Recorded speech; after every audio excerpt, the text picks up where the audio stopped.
गणपती बाप्पाच्या आगमनासाठी अशा प्रकारचे मोदक आपण घरच्या घरी आणि अगदी कमी वेळामध्ये बनवू शकतो. हे मोदक बनवायला तर इतके सोपे आहेत, अगदी नवशिकेसुद्धा सहज बनवू शकतात.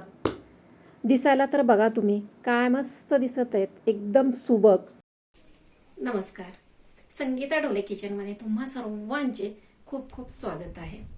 आज आपण बनवणार आहोत गणपती बाप्पासाठी एकदम मऊसूत लुसलुशीत होणारे रवा नारळाचे मोदक.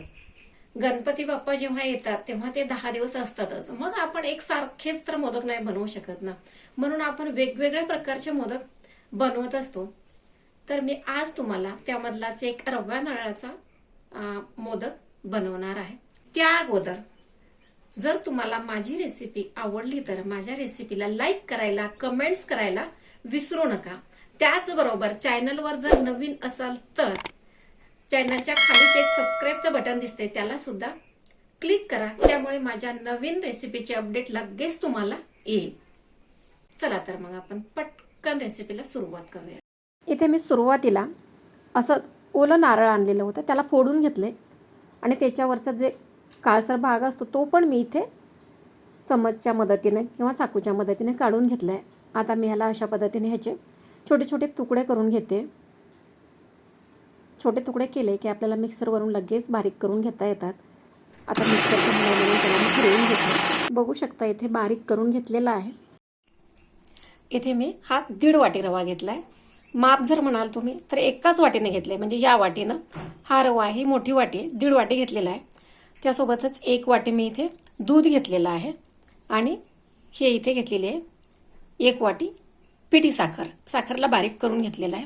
त्यासोबतच आपण इथं हा ओल्या नारळाचा चव घेतलेला आहे मी अशा पद्धतीने. 1 वाटी घेतलेला आहे तो पूर्ण आणि सोबतच इथं मी 3 ते 4 चम्मच तूप घेतलेला आहे. त्यासोबतच घेतलेली आहे ही अर्धी वाटीला 1/4 वाटी साय घेतलेली आहे मी अशा पद्धतीने. जे दुधावरची साय असते ती काढून घेतलेली आहे. तुम्ही जर ही नाही घेतला तरीही चालते, दूधच घेतला तरी पण चालतं. आणि त्यासोबत घेतलेले आहेत मी इथे ड्रायफ्रूट. काजूचे 4-5 तुकडे, 5-6 काजू आणि 5-6 बदाम. सोबतच इथं मी पिस्ता घेतलेत, पिस्ता राहिले होते. आता ह्याच्यावरचे टपरं काढून घेते नंतर. आणि इथे घेतलेले आहेत बघा, इथे 8 ते 10 विलायच्या घेतलेल्या आहेत. नंतर आपण ह्याला याच्यावरचे साल काढून ह्याला बारीक करून घेऊया. आता मी इथे सुरुवातीला अशी पसरट थोडंसं पॅन टाईप कढई घेतलेली आहे. त्याच्यामध्ये 2 चम्मच तूप टाकून घेतले. तूप आता इथे थोडं विरघळलं, गरम झालं का त्यामध्ये टाकूया रवा मी इथे बरोबर 1.5 वाटी रवा घेतलेला आहे, तो एकदाच टाकून घेतला आहे. आता ह्याला तुपामध्ये छान असं भाजून घ्यायचं आहे आपल्याला. बघा, व्यवस्थित तुपामध्ये मिक्स करून घ्यायचा आणि भाजून घ्यायचं. भाजून घेताना गॅसची फ्लेम खूप जास्त पण वाढवायची नाही, अगदी मिडियम गॅसवरच आपल्याला रवा भाजून घ्यायचा. म्हणजे काय होईल, तो खमंग भाजला जाईल आणि त्याला कलरसुद्धा जास्त येणार नाही. त्यामुळे मिडियम गॅसवरच मी इथे रवा भाजून घेत आहे. रवा भाजताना एक गोष्ट लक्षात घ्यायची, आपल्याला रव्याचा शिरा बनवायचा नाही आहे. म्हणजे रव्याचा कलर चेंज झाला नाही पाहिजे, फक्त त्याचा मस्त असा वास येतो आणि रवा भाजल्यासारखा दिसतो. तेव्हा आपल्याला गॅस बंद करून घ्यायचा आहे.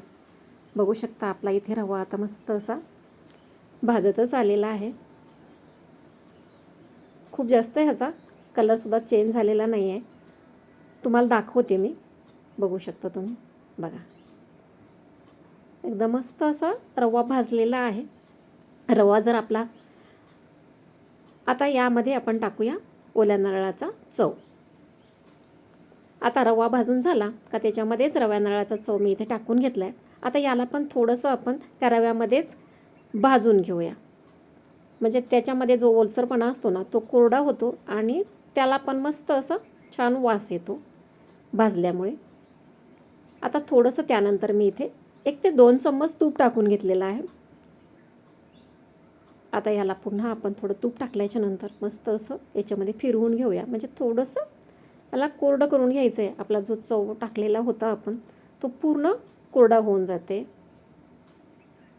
ते भाजल्यानंतर थोडे ड्रायफ्रूट टाकून घेतलेले आहेत. ड्रायफ्रूट पण थोडेसे हलके भाजून घ्यायचे. ड्रायफ्रूटला खूप असं भाजावं असं काहीच नाही, थोडं हलकंसं त्याच्यामध्येच टाकून भाजून घेतलेलं आहे. आता यामधून टाकते मी 1 वाटी दूध टाकलेलं आहे सुरुवातीला. आता ह्याला मिक्स करून घेऊया, व्यवस्थित मिक्स करून घ्यायचं रव्यामध्ये.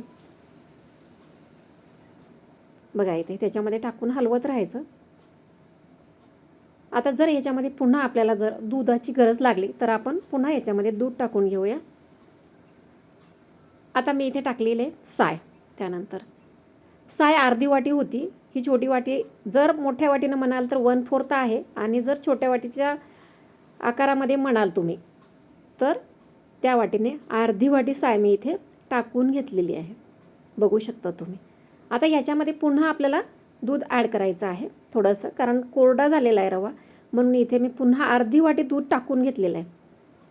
बघूया, आता मिक्स करून घेऊया.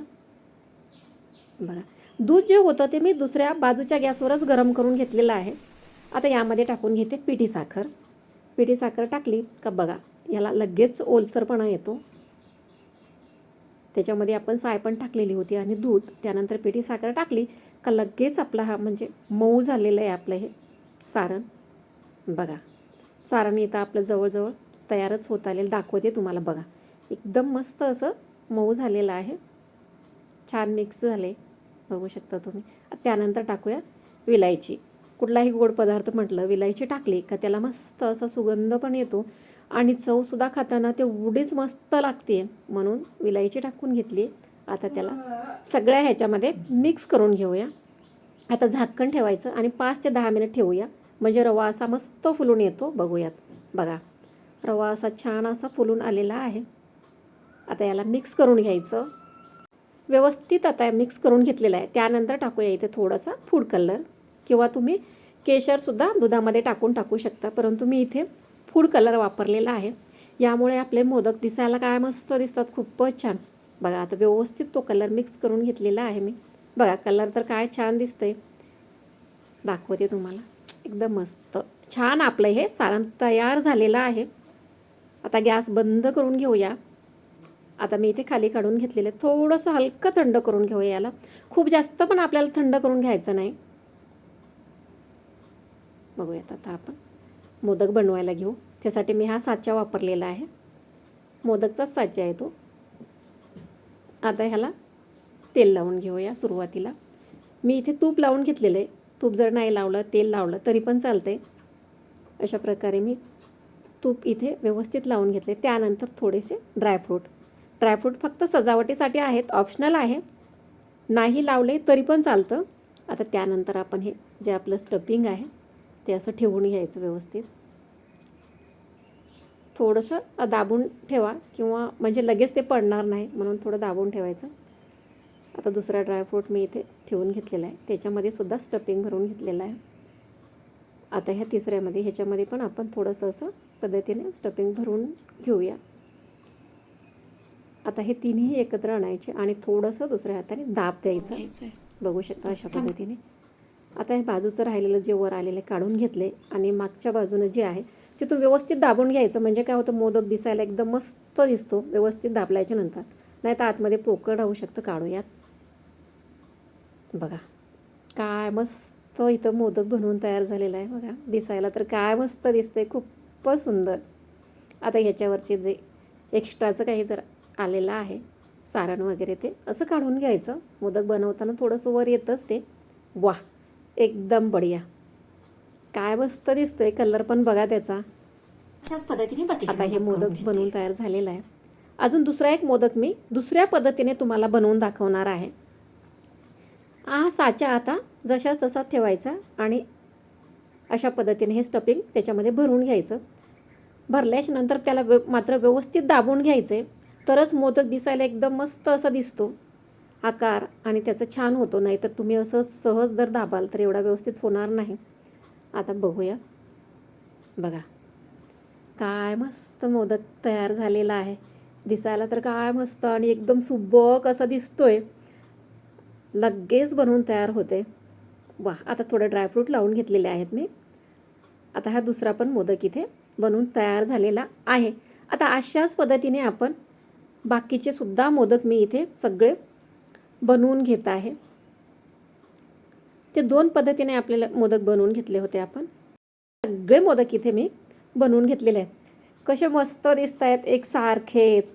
साच्या वापरल्यामुळं मोदक एकसारखेच झालेले आहेत आणि दिसायला तर इतके छान दिसतात. वरून थोडेसे ड्रायफ्रूट, जे केळीचं पानाचं प्लेट आहे त्याच्यामध्ये ठेवलेले, त्याचा कलर, वा, असं वाटते लगेच आपण घ्यावा उचलून आणि लगेच खायला घ्यावं, इतके मस्त दिसत आहेत.